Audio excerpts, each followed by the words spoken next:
ग्राम केंद्रीय का रहने वाला निवासी हूँ।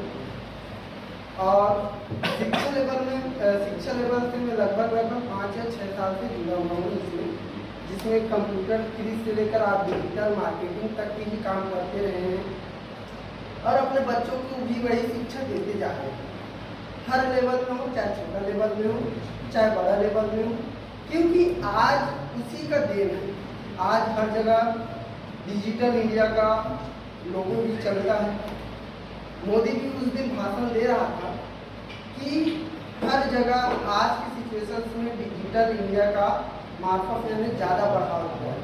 हर जगह, हर क्षेत्र में, हर उपयोग में, और यहाँ तक कि बिजनेस की बात करें तो वहाँ पे भी आजकल ऑनलाइन बिजनेस हो रहा है।